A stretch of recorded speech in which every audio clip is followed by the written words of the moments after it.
Okay, so we've shown a couple of releases using a small ball and a foam roller. It's always good if you can do that first. We'll move on to the next stage, which is going to be stretching. Now, obviously, if you don't have a foam roller or you don't have a ball, that's okay. You can go straight into the stretching, but we're going to do the stretching after the releasing. So let's have a look. Let's look at the first one, which I'm sure you guys have most probably seen before, and that's to stretch the muscles which pull on the lower back down into the hips. And if Tim can just show us how it's normally done. We need to look at this from two directions because there's two very important points to look at. The first is this. We need to stretch the muscle which comes from here down through, so she's going to be stretching it into the right leg. And this is what you'll usually see with most people who have it tight.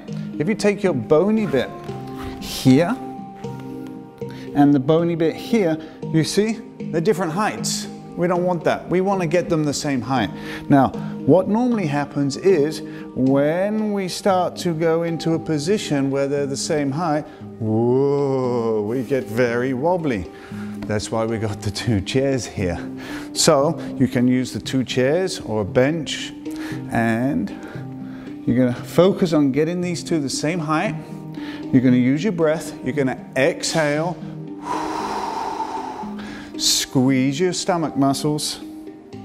Then you're going to draw the belly in, pull it up, and you're going to focus on the stretch of your waist. Again, most people will focus on the stretch, just pushing the hips forward. We don't want that. We want the stretch of the waist. So I'm going to put a piece of elastic here. She's fixed at the bottom and she is going to grow. By the time she finishes this stretch, she's going to be 1 inch taller. And she's going to have a very nice narrow waist as a result. Okay, so we're still on the same hip flexor stretch, but now we're looking at it from a different angle because we come to the second important point. If Ting can just put her hands behind her head. One, taking the hands behind your head takes your lats out of it, so it's harder to stabilize. Two, have a look at what happens to her lower back if she does it incorrectly. You see how she goes forwards and then this whole area gets compressed? We don't want that. She's putting stress into the knee, the ankle, and into the lower back. So let's ask her to come back. And we're going to focus on the ribs here at the front as though they're just sitting or lying back against the spine. She's going to use her breath, exhale, as though she's a tube of toothpaste, or some people will say, imagine you're putting on a pair of trousers that are too tight and you're pulling yourself into those trousers. That's the feeling that you want.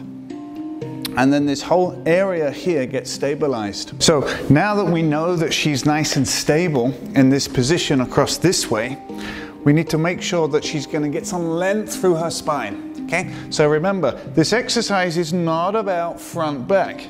This exercise is about stretching and creating length in the spine with stability.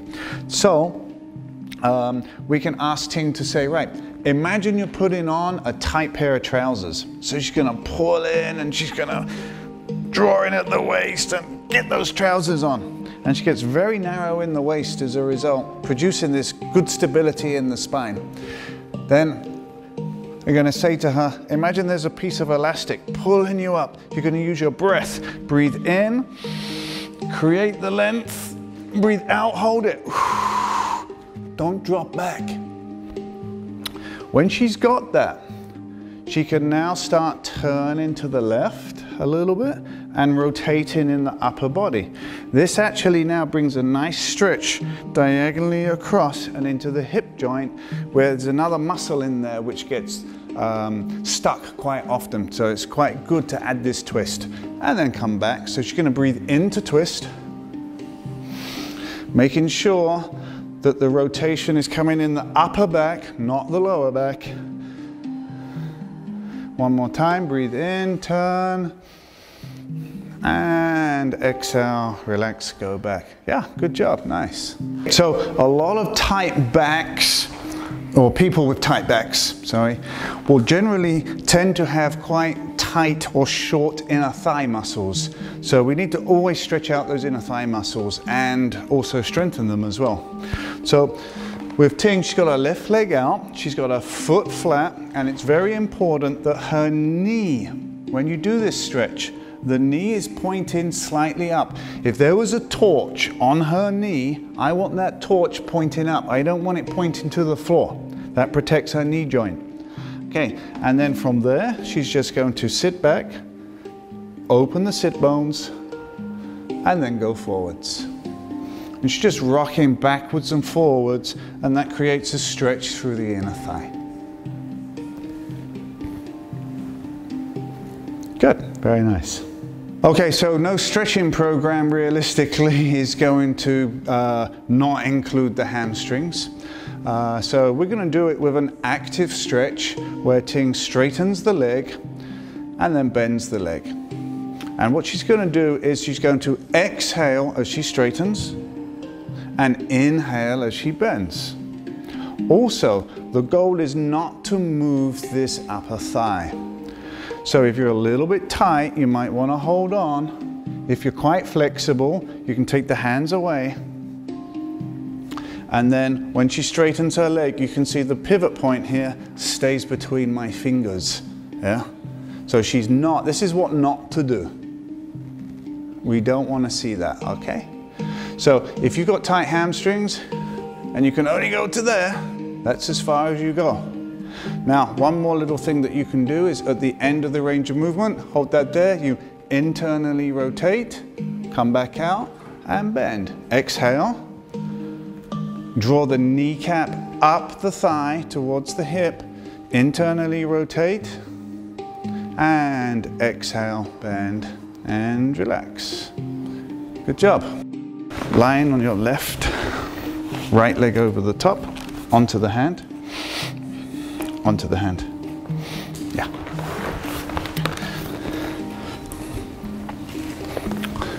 Okay, so we've got Ting in this side lying position. And what we're going to try and do is to hit a stretch on this muscle at the top. You know, if you have a pocket in your trousers, we're trying to get a muscle around that front pocket there. So the first thing you need to do is to make sure this bottom leg is behind you. Otherwise, you're not going to hit it. So we're going to take that leg behind and we can use the leg on top to help fix it so it doesn't start traveling in front. And then Ting's going to come from this position and then she's going to lift and bend all the way to the right, pulling the pelvis this way as though she's making a big circle with her body over here. And you can see that that stretches the muscle underneath here. Okay, then she just comes back and you see she's got her right hand underneath her ribs. That's because when she does this, we don't want the ribs to go off to the side. We want the ribs to carry on that movement. So she's got her right hand there and she can feel if the ribs are sticking out or if the ribs are going with that movement. Nice. Now we need to get some mobilization and stretching into the shoulder joint and the shoulder blade area. The first thing you need to do on this exercise is you need to make sure the back of the ribs stay in the floor. So if I put a 100 quai note underneath here, I don't want to pull it out. She needs to keep that money there. Okay, so she's going to use her breath to fix the ribs down into the floor. Nice. Now she's not allowed to lift them the whole exercise. She's going to take her arms out. She's going to rotate the thumbs. So the thumbs become a pencil or a paintbrush. And they're going to draw a big circle on the floor very, very slowly. Now Ting's got very flexible shoulders, so she makes this look very easy. But what you're going to see is one of two things. First, that lift there, you see? So we don't want that. And the second one is people will cheat. They'll actually bend the elbow when they do this movement to compensate for lack of mobility in the shoulders. So can you do it one more time properly? Properly. So you're going to go out, turn, nice and slow.